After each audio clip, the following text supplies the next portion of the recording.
Hi there, here we are in my own lounge, and you've made it look great. Your beautiful lounge, yeah. You gave us the liberty to set up cameras as we chose, and we kind of moved some things around. But thank you very much for inviting us in your home. Well, thank you. I'm glad that podcasting is really growing, isn't it? It's a medium that people are embracing, and it gives people a chance to take a longer conversation with somebody. Do you remember your first time hearing about a quote podcast?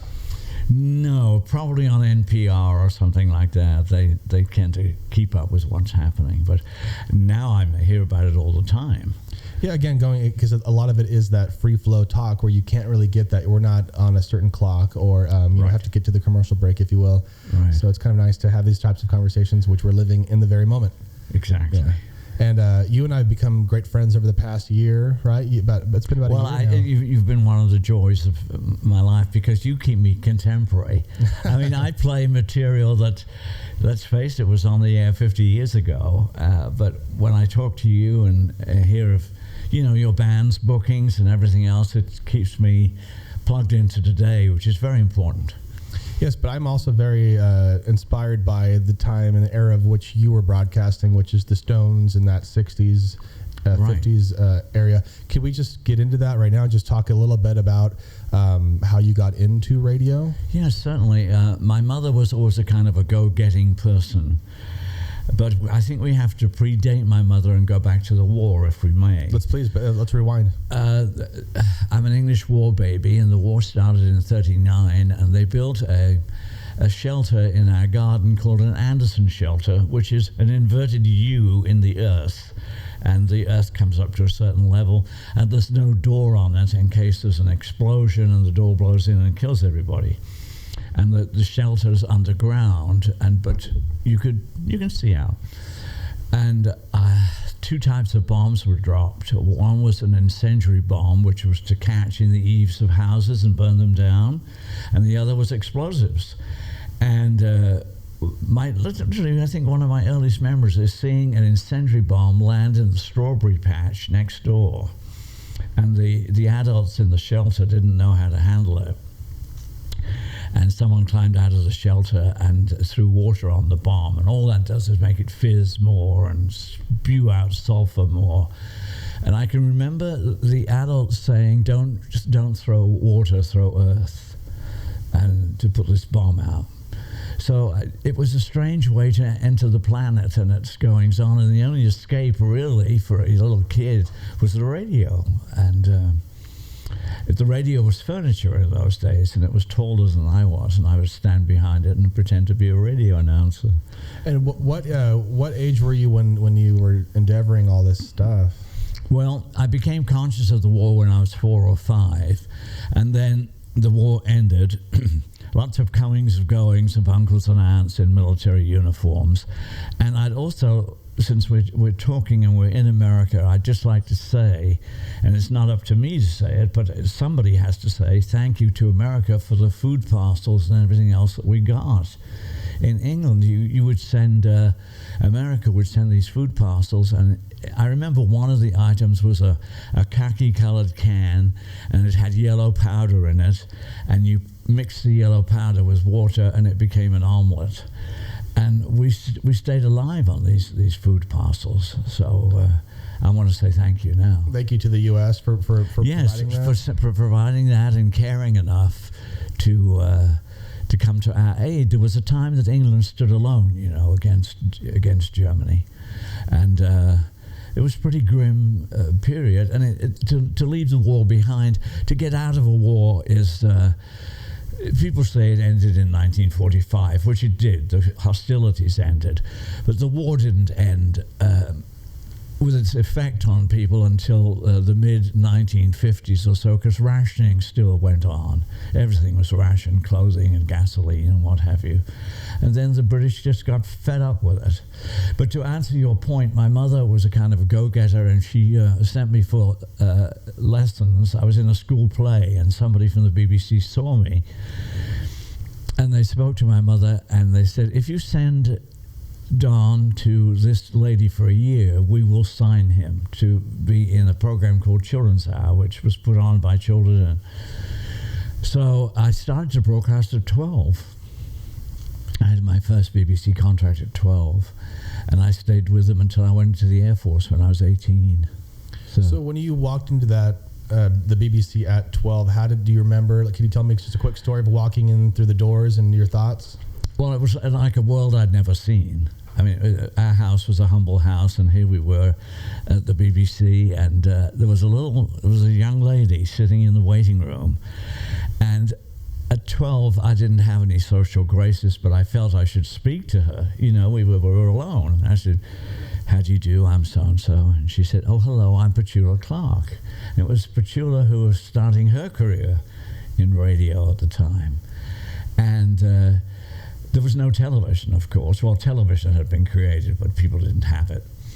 So radio was theater of the mind and had huge listening audiences, as people had to imagine, what was being conjured up for them on the radio. And it was quite a power, and it created, it attracted, and I'm not being a snob, but it attracted in the people who ran it, lots of university graduates and people that I had never mixed with, and so on and so forth. And so it was very educational to be with them, and they would whip up a script in a moment, So that was 12 years old, and then you just stayed at the BBC? I stayed there. I would go after school. I'd take the bus, and I'd get there about 3 o'clock, and they would give me a script, and today would say, "Today you're a pirate boy," or "Today you're lost in space." But it's actually, if we're going to tell the truth about this, it's bad for a kid to do that, because that's why so many people in Hollywood come off the rails, because I'm not a pirate boy and I'm not lost in space. I'm me, from the cricket field, and you get a very distorted view of the world. Yeah, you were playing a role, and they're trying to live that role. Is that what you're saying? Exactly. Yeah, I hope I'm being clear about it. And it's wrong to do so much play acting. The way to do it is reality, but that's what they wanted. Yeah, and you were saying, I don't know how many years later, but you were saying that the BBC, you'd have to get a license to own a radio? Yes, in order to listen, and this is how the BBC got their funding.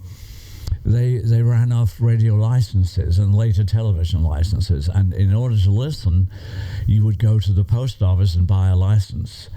And then if you didn't have a license, they had a thing called a detector van, which came down the street and would figure out who was listening in which home, and they'd knock on the door and ask to see the license if you hadn't got it on their master log, and they would make you buy one. Was a license purely for revenue, or was it just to try to keep certain people from having certain types of information? No. It was not. It was not manipulative in that respect. It was the revenue source, and they had to protect it. Yeah. And then coming off of that, you were saying that there was pirate ships that would, yes, broadcast. England did not have commercial radio. Let's just skip a little bit back to the war. In the mid-1950s or so, people got fed up with the rationing and sugar and gasoline and clothing and this, that, and the other, and was somewhat in an irritated state. And out of that, in people's garages in the early 60s, it took a while for it to ferment, came rock and roll and music, and the garage doors opened, and people said, "Enough! We're going to have rock and roll. They're going to rebel, if you will." Yes, exactly. But really, just have a good time. And your point about the ships, there was only radio from the BBC and television from the BBC, and people got fed up with that too. And a series of boats arrived off the coast of England. They're the pirate boats. There's many books written about them. And they brought disc jockeys out from England, and they broadcast. And when you broadcast over water, the signal bounces. It's a wonderful way to begin your transmission, with a bounce over water, and they could be very clearly heard. And this triggered a whole revolution in England of, why don't we have commercial radio? Why are we listening only to the BBC, who did a good job, but it was very balanced. There would be a jazz program and a this and a that, and during the week you would get a bit of everything, but it was very limited, and it would go to dance bands and what have you. So the youth didn't have much of a say in it. So Radio Luxembourg brought rock and roll to England. So Radio Luxembourg was the follow-up of the BBC? Radio Luxembourg was an entity which belonged to the Luxembourg government. Luxembourg's about 300 miles from the coast of England in the Ardennes Mountains, and they have an interesting war story. The war went through there 4 times. And I would take people on tours of the transmitter, which was in the north of the country. And when the invasion started in Europe, just to jump back to the war for a moment, Germany went through Luxembourg and on into France and what have you. And then they were pushed back. And then they regathered their sources in secret for a battle called the Battle of the Bulge. And they forced their way out again. Into Europe, and then were pushed back. So the people of Luxembourg had a rough time with war coming and going. And then let's just jump to the Air Force. How did you get into the Air Force from the radio? You had to go. You had to go. It was mandatory in England. You had to do 2 years of what was called national service. And I chose the Air Force. You didn't always get your choice, you know. Other people were in charge. But because that I had been on the BBC for so long, they wanted me to narrate training films. Oh, and they sent me to Paris. And there, NATO had just formed. And Eisenhower, it's very interesting because people are trying to get rid of NATO, but Eisenhower said that America wasn't coming anymore to sort out these problems in Europe, because in 1914 through 18 we'd had the First World War, where England and Germany and what have you, France, were all loggerheads, and then we only had a moment of peace in 39. It started again and went through to 45, and when Eisenhower came with the troops and landed in Normandy and so on and so forth, he said, this is the end of this. We're not coming here to sort out your messes. We're going to have an organization of European states who are going to get along whether you like it or you don't.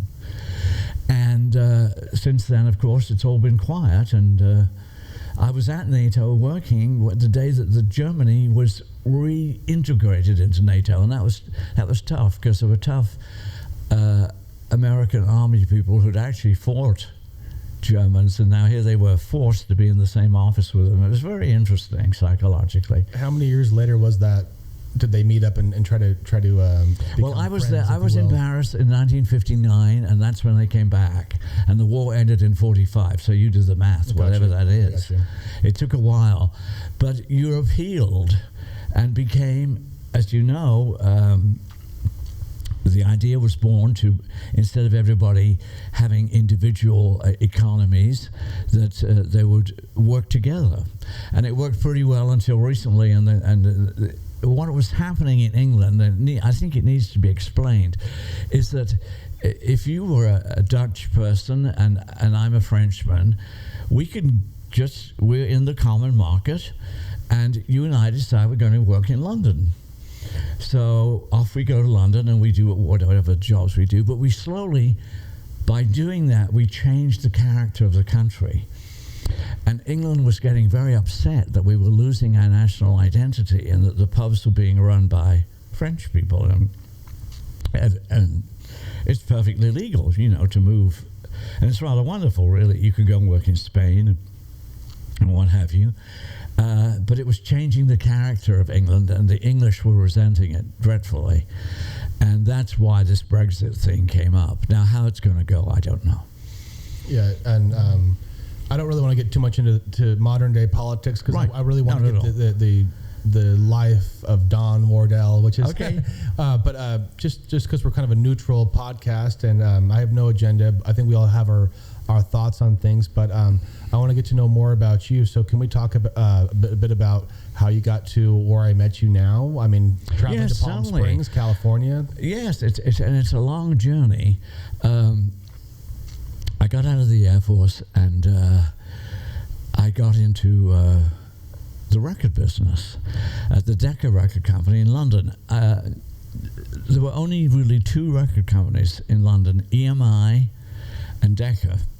EMI was run by the 2 Knights. So Joseph ran EMI and Sir Edward ran Decca.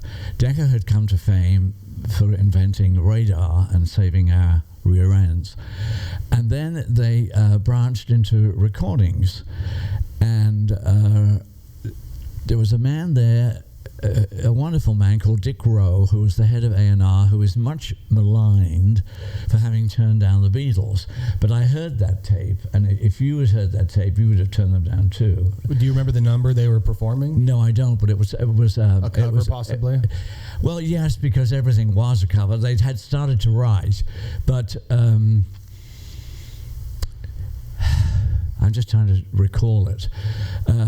What happened was another group set up in opposition to the Beatles, if you will. They were neck and neck adversaries, and there were the Rolling Stones. So Joseph got the Beatles through Brian Epstein at EMI, and Sir Edward got the Rolling Stones. And the friction of this contest triggered everything else. It's like, you need a little drag in an engine to get going. Yeah. So that's what happened, and there were two huge bands. And then, as I've said to you, people were so sick of the war that they came out of their garages, and we had Jerry and the Pacemakers and Brian Poole, and it just went on and on and on. This whole explosion came to be, and at that time I had moved to Radio Luxembourg in the Grand Duchy of Luxembourg, where the radio station was, because, as we said earlier, the BBC weren't broadcasting commercial repertoire at any great length, and Luxembourg ruled the roost. And then the boats came, and then record sales just rocketed. Actual vinyl, yeah. And I went to Decca Records and was there when Sir Edward said, come over. He worked down at the Thames, on the banks of the Thames, in Decca House, and I had to be near the BBC in central London, so I went to see him.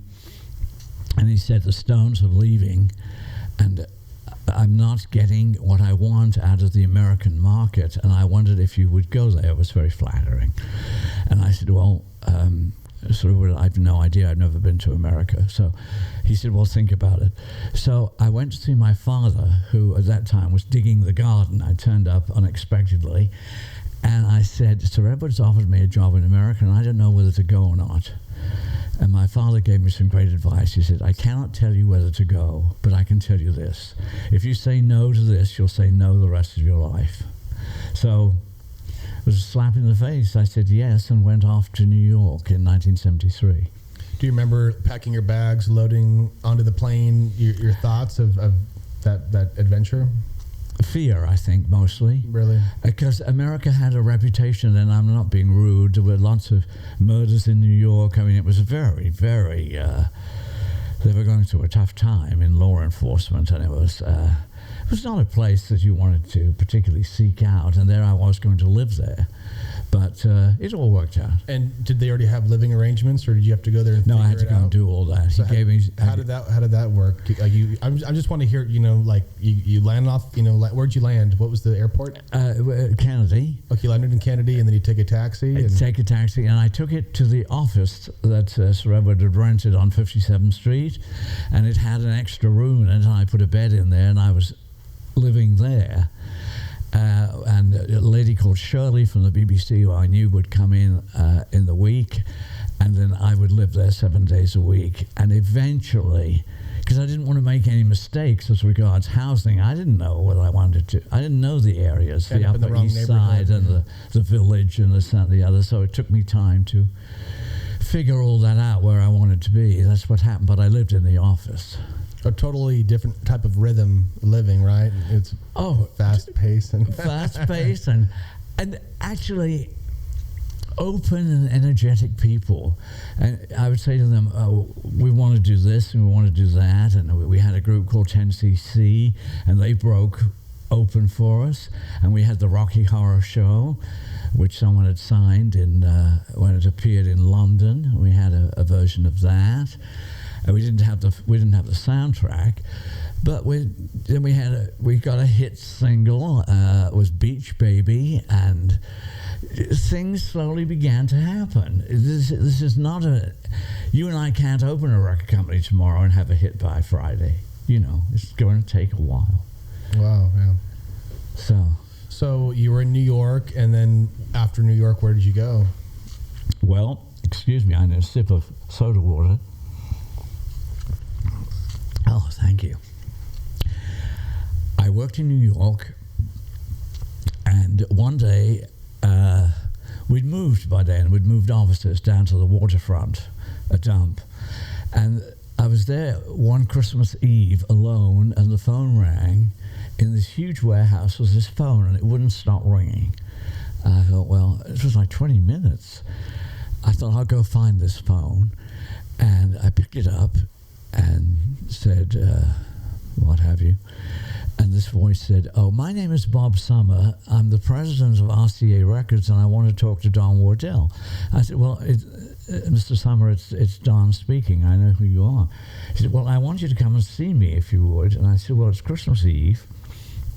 And when I came into the building alone, there was a snowstorm.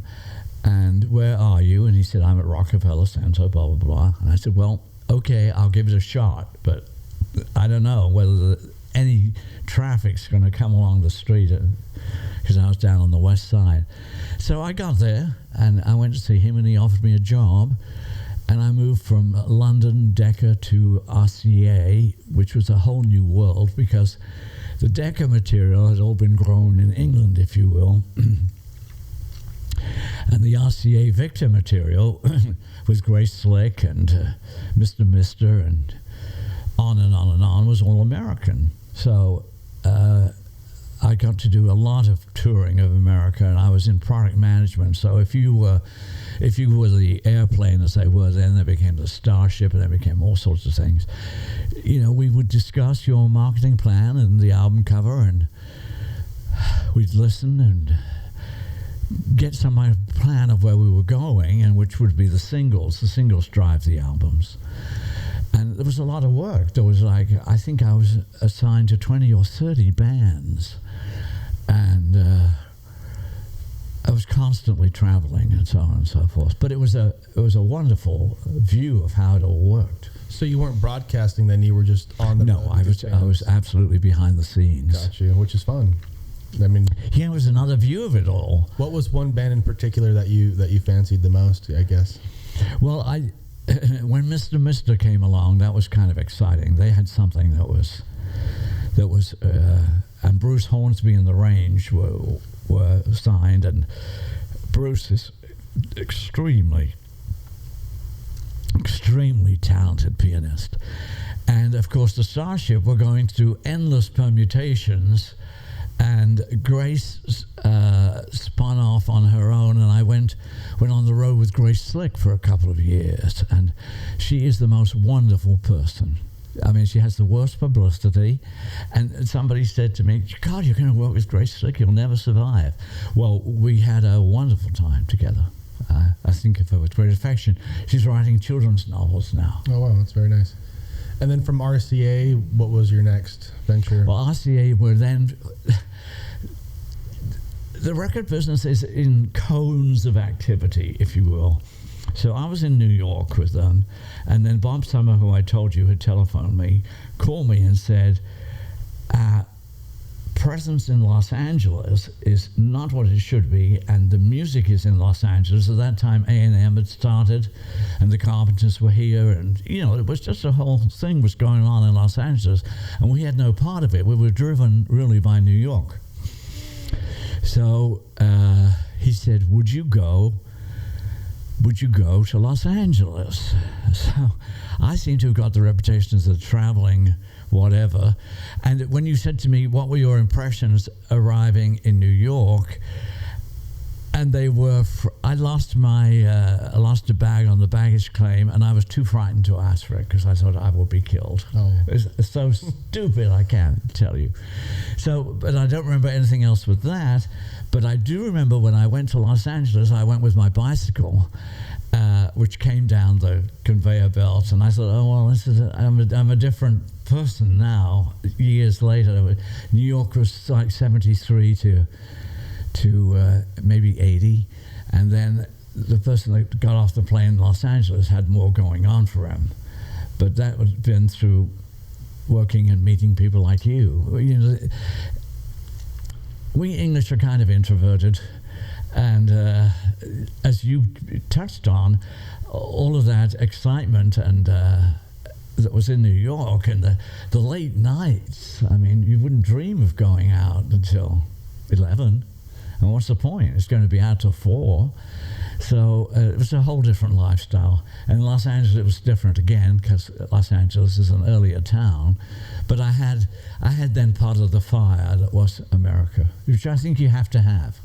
So where was the building in Los Angeles? Was it downtown? Was it in a? It was on Sunset Boulevard, and it was right opposite the Cinerama Dome. And RCA had this whole 9-story building, and it was there. And then, I think we need to touch on this, RCA was sold. Now, not all of it, because RCA is still very much making jet engines and what have you. I know they make old powered tubes. Yes. Like I have old amplifiers, and I'll pull them out, and they say RCA. Yes. Like very nice stuff that even works till today. Still works today, and is much sought after by people who don't want the digital brittleness. We can get into this just slightly. There's this an analog has this warm sound because everything's passed through tubes, and there's transformers and tubes and hot circuitry and exactly, yes, which give it warmth. Yes. So then you go to the Mary Pickford, and the trailer starts, and it's Dig, and it literally pushes you back in your seat. I don't know if you had that experience. The high end of digital. I could only imagine your ears over decades of hearing analog and then digital, because in my age group we were kind of born on the cusp of that kind of like cassettes were kind of going out, and yes, I was born in 90, but just until I got into music, I understood the digital and analog. I mean, at my home I have reel-to-reel, and I have tubes and tube machines, and I also have digital, which we are recording on. But it's a happy medium. But there's a reason why these 2-inch tapes are still being used in high quality studios, is because they sound superior. And there is it's not gigantic, but there is a lovely vinyl market for people who want today's material with the warmth of vinyl. Yeah, they call them the audiophiles. Yes. And then there's guys that, they spend $100,000 on a speaker system and gold wiring just to live in a small apartment because they want the high quality. And I would read articles about that. It does take over, doesn't it? It really does, but it's with anything I think you're into, whether you're a painter, whether you're a car collector, you're going to spend big bucks on. Yes, you are, and you're going to seek out the refinements, the holy grail of what it is. Yes, but if we could just pop back to RCA Victor a minute, it's interesting in as much as it's the second oldest record company in America, and when I worked there, I like to work in record companies that have depth to them, and it had a Broadway division and a classical division, and you get to stick where you are in rock and roll, but you get to experience all these other things. And Victor goes back to 1901. Columbia's the oldest record company with Magic Notes. And then a year later came RCA Victor. And the reason Victor prospered, and people really don't know this, the person that gave birth to the record industry was Enrico Caruso, the opera singer. And people were mad for Caruso records. That's just how it was. And things started out, and they recorded on a cylinder. And then an engineer figured out that it would be better on a flat plane, and they had 78 vinyl acrylic. And but it was then RCA figured out, well, why are we making these recordings, be it cylinders or flat, if we don't have the equipment to play it on? It's like Gillette selling the blades but not the razors. So they came up with the Victrola phonograph, which married to the flat vinyl disc caused a revolution in sound, and then it was driven from the consumer point of view by, as I said, Caruso's recordings, and we moved on from Caruso to whoever. Yeah, and a lot of those recordings, they would cut them live correct? They'd have a studio and they would absolutely cut them on the blank disc. Straight onto the disc. The needle would actually cut it as it was, as Caruso or whoever was singing, and then it went through changes with the arrival of tape. Then the change came again with the arrival of the album, and record companies realized they were using. I don't want to get too technical here, but they were using reground vinyl. That is, recordings that had been played before, gone back to the factory, had the center stamped out where the paper was with the label, and they grind up the vinyl that was left, and then put it back into the kiln, so that when it was pressed, it was not pressed on virgin vinyl. It was pressed on vinyl that had been through the hopper before. So when stereo came, this was no longer acceptable because you could hear audio failure left and right because of, as I've explained. So we moved to 100% virgin vinyl. And I was talking about this on the air the other day, that the stages the album went through was absolutely fascinating. It went from a 10-inch 78 single, then the LP was invented. Then the inner sleeve for protecting the album against hazards was invented. And then people realized, well, we have this paperwork here that we can have a cover. This is a whole new, it became an art form. We could have an album cover. Oh, look, on the back we can have liner notes and blah, blah, blah, blah, blah. And then they developed living stereo. Out came a beautiful virgin vinyl record in living stereo, with liner notes and so on and so forth. And the whole thing was, as long as the music was growing, but growing with the music was the technology to carry it to people. And that's kind of what happened. As it is kind of now with the digital age, and people are trying to catch up with the streams, we're just kind of adapting to the industry, but then it seems more creative. Yes, and it was very much, it hadn't been done. Yes, like creating the wheel, if you will. Yes, it hadn't been done. And there it was, and you got to see all that happen. And I got to watch it evolve. And in my last incantation in recorddom before I went back to radio, they put me in charge of the archive at Victor, which is quite an honor, because if you were to see it, you would be terribly impressed. It's in a nuclear bomb-proof shelter in Indianapolis. And it has there all the master takes and the pressings from those days. And people say, well, why would they go to such lengths?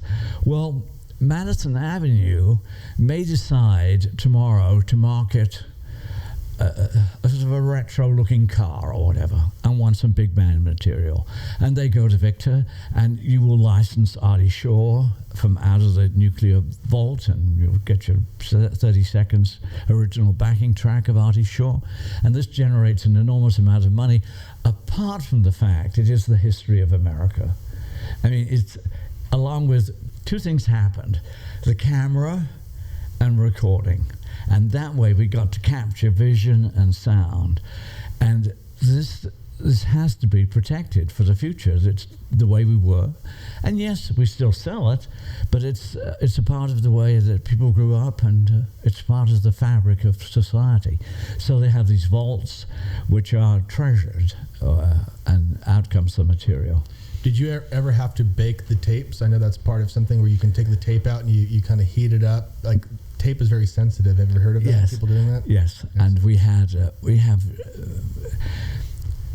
at RCA they had people who'd invented television. So you were in I thought it was just a fascinating place, you know. You'd go to lunch and sit down with somebody who literally brought television to America. And then the growth of recorded sound and the changes that all went through. And all those people were there. And then comes the incident I started to talk to you about. It got sold. This prime piece of, I could look at it as a jewel, really, as a part of our culture. And it was sold to a German company called Bertelsmann. And at that point, there was a massive layoff. And all of the people that had invented television and or had been involved in the arrival of recorded sound were let go. And I was very lonely there. I was actually the oldest person in the whole darn place. And they said, well, what we need to do now is to convert all of this to digital, to CD. Now, that sounds easy. Take a vinyl, take a master tape, and come back with Jefferson Airplane, whatever. It isn't. I mean, over the time, there's been dropouts in the tapes, as there's been erosion, and it all has to be fixed. And it has to be fixed. Record fans are kind of neurotic. And we all grew up with this stuff, and if it doesn't sound like it sounded when we grew up with it, we get very upset. So in the fixing of it, you got to fix it without fixing it, because it's collapsing on tape, and it's been transferred, and anyway, it's a lot of work. Oh, definitely. I know that it was Lemmy from a band called Motorhead. He was saying that he only likes to listen to the mono tapes of the Beatles because that's like the real way that he heard it, and everything else, the remaster stuff, he doesn't. His ears hate it. Right. So that's just an example. And I understand there's a Bowie out this month, which is it's a 5 CD compilation of David's material, and it will sell well because there's that market too. There's the audiophile market, and then there's the let's hear what was on the B-side of David Bowie's early singles. It's like rediscovering something that you love, like yes, behind the scenes, if you will. Yes, exactly. And in many cases, keeping the industry going, because it's kept going on a kind of mystique. Nobody knows where David Bowie's buried. He certainly was never going to say. I worked with him, and these artists come along that are really very, very special, and there's a 5 CD thing for Christmas. I mean, I think that's exciting that people are still interested in what he did and so on and so forth. Yeah, and I was just watching something on David Bowie recently, because David Bowie is one of my favorites of all time, but they were saying that it took a couple albums for him to for people to kind of notice. Like he did like the record labels were turning things down. Yes. And then by the third record or so, they kind of... And he changed kind of like an FU, if you will, at the label with all these hits, Hunky Dory, and these things that they were doing. He started out on, as I said to you, there were 2 record companies, EMI and Decca, and then a little company called Pi, based on the Pi television sets out of Cambridge, opened a record company, and David was on Pi and had his early singles like The Laughing Gnome, etc., etc. But 2 things happened. He grew up as a human being and didn't want to do The Laughing Gnome. That was it was the beginning. And then record companies matured in their treatment of artists who were, I hate the word special, but he was. And, there's The Who and the Moody Blues and a cadre of people who grew through this period and are still around. And unfortunately, some, like David, died. But I had the pleasure of working with him. We worked on, the last thing we did was an album called Scary Monsters. And he said to me, I want you to do something for me. And I said, well, I'll try. What is it? And he said, I want to have a party in New York where no one has ever had a party before. Because this was the kind of person that he was. He's not going to go to the Hofbrauhaus or what have you. I said, all right. And I went home and I thought, I have no idea what to do. New York has been dug up, dug over, reinvented. And I found a mental hospital in Greenwich Village, which was a mental hospital. And I went 2 or 3 times, and I was excited. I knew he'd be excited.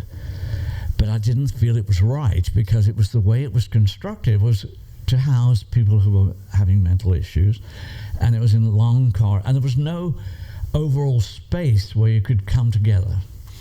So I thought, well, it will appeal to the bizarre side of him, but it ain't going to work when we're serving gin and tonics and trying to listen to Scary Monsters.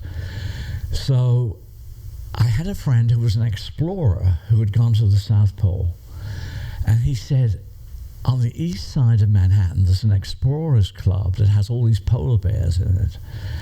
And I went to see it. I thought, oh, this is lovely. I called him up and said, how would you like to have a party and have all these polar bears standing around you? And he said, yes. So we did it there.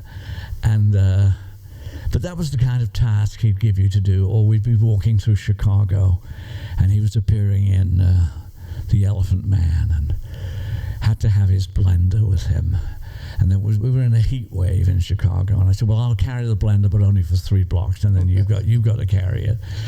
And he gave up on it, and we get in this taxi, and I thought, I am riding through a heat wave-stricken Chicago, hogging this blender with David Bowie. This really isn't happening. And yes, it was. Just wonderful things would happen. Wow. And then do you have another story about David Bowie? Just a quick little something about him, his personality that maybe hasn't been documented? I was his representative at RCA, and David, if it could be complicated in any way, he would complicate it, but only to bring out the best in me. That's how I found the mental hospital and the Polar Bear Club.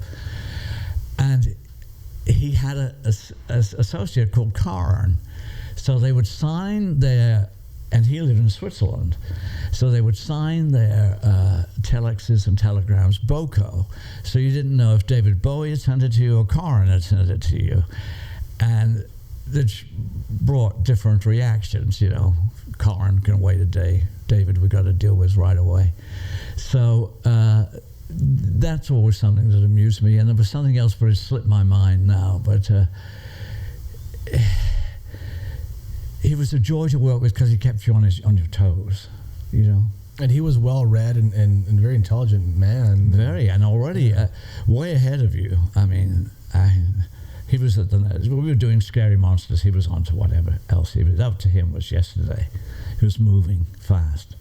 And then from Los Angeles, how did you end up in the Coachella Valley, which is where we are now? Oh, well, I fell victim of the Bertelsmann retirement plan, and they said, we'll pay you for really years. And I used to come down to Palm Springs at the weekends to get away from all that recorddom when I could. And I thought, I'd love to live there. So I moved here. And then I was swimming in the pool doing nothing, which isn't good for a human being. I would add, if you're doing that, please try and find something to do, because my doctor says I must not retire, that I will just wither. So there was a radio station here in town that played middle-of-the-road material, which I'd always been fond of, and jazz too. I ended up with Bowie, but started out with Ella and all of those wonderful jazz musicians. And I knew the program director, and he said, so-and-so won't be here on Saturday. He has the flu, was the disc jockey. So I called him up, and I said, do you need somebody? And he said, you could come in and do it on Saturday if you want. And so I did. And then the flu never got better, and the next Saturday I did it again. And then he called me and said, we kind of like you, why don't you stay? And it's been 26 years that I've been doing radio down here now. In Palm Springs, yes. Yeah, 26 years, it's amazing. Yeah, so what do you think about all the changes that we're seeing with, there's like a stadium coming, there's these Coachella I think we're very much on the map. There's so much happening. It's like a resurgence of the yesterdays. And people will get uncomfortable now. A certain group of people will get uncomfortable. But our future is marijuana. I mean, have you seen those farms that have been built, and the size of the pools that water the seeds? And I went on a tour of it, and they have security galore. And that's the new crop for the Coachella Valley. Our podcast, we've covered a few different things, but one in particular called Coachillan, which is a huge 4x4 mile property, a multi-billion-dollar project, and it really is the way of the future. The way of the future. I think anybody else that thinks the contrary is living under a rock, if you will, or maybe they're in the pocket of some other, don't want to get too political. But I mean, I was raised to be against it. Do you know what I mean? You can imagine. We're conditioned. And I'm not a druggie. I've gone to the people say, well, you've gone through all of this and you don't do this and you don't do that. Well, that was my choice. I wasn't interested. But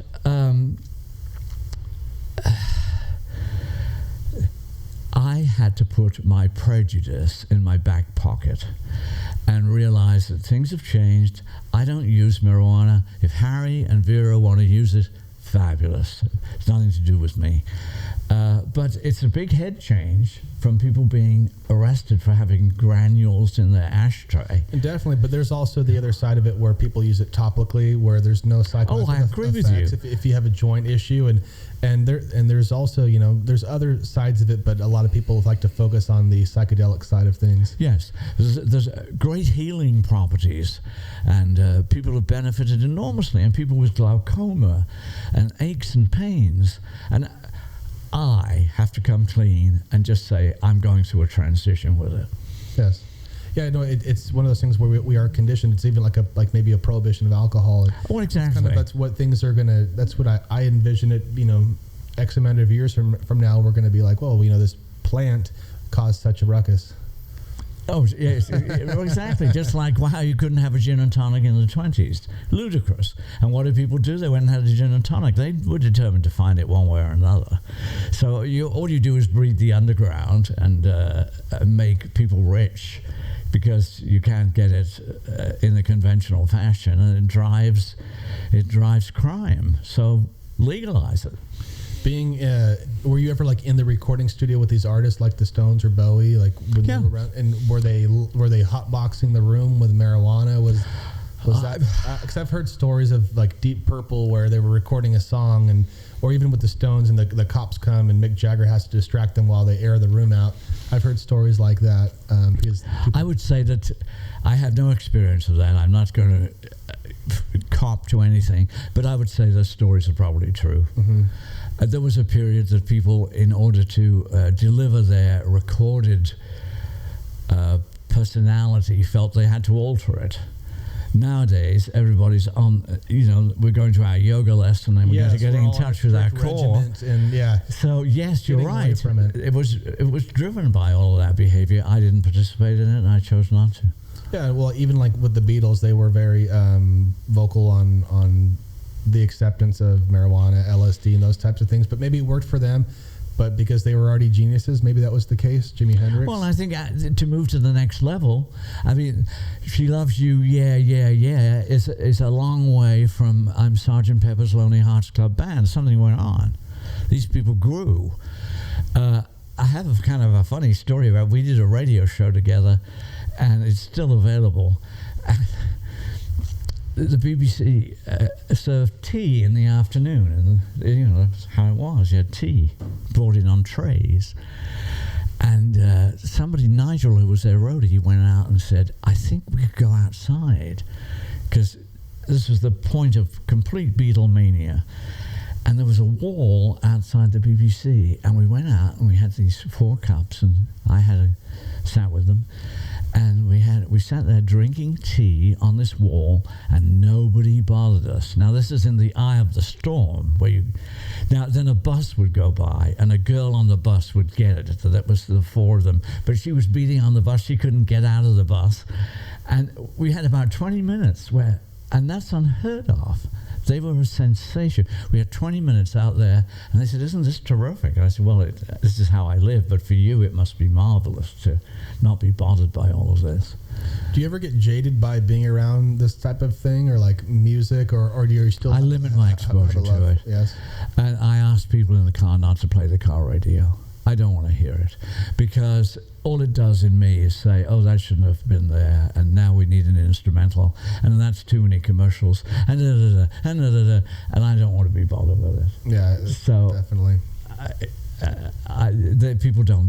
My friends don't play the radio in the car or talk about it. Well, it's nice. You can actually have a conversation, because a lot of people nowadays, they either have the radio on or they're on their phones. And and I have a friend who can't live without the radio, so we had to come to some acquiescence about the volume. And then he'll say, this was the Who in the so-and-so, and I say, oh, so it was. And then I'm being sucked into it again, and I don't want to be. Yes.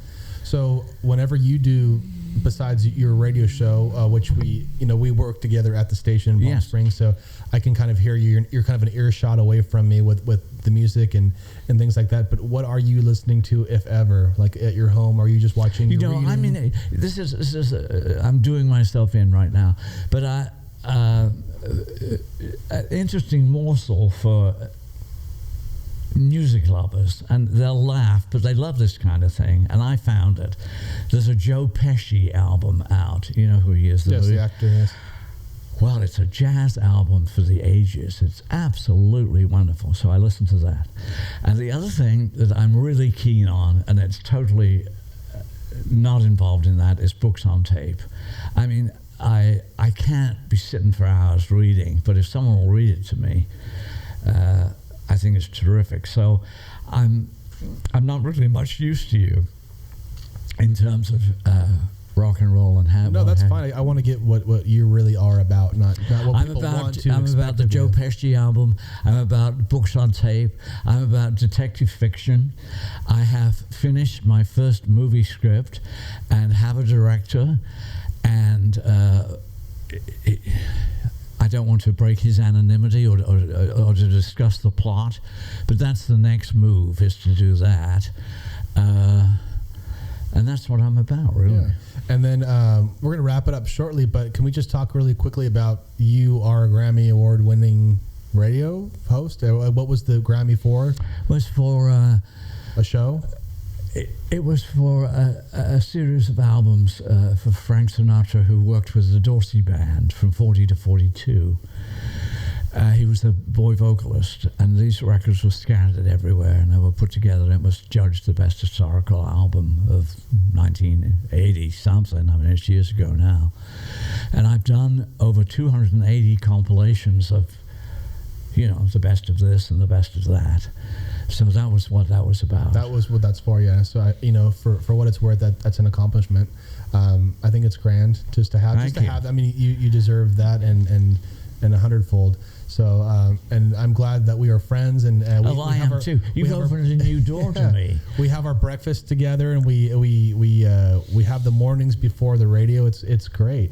And I agree. And thank you for keeping me somewhat contemporary. I mean, one has to. Definitely. One has to. Thank you, Don. And I'm so glad that you're exploring this podcast. Thank you very much for sitting with us. Thank you.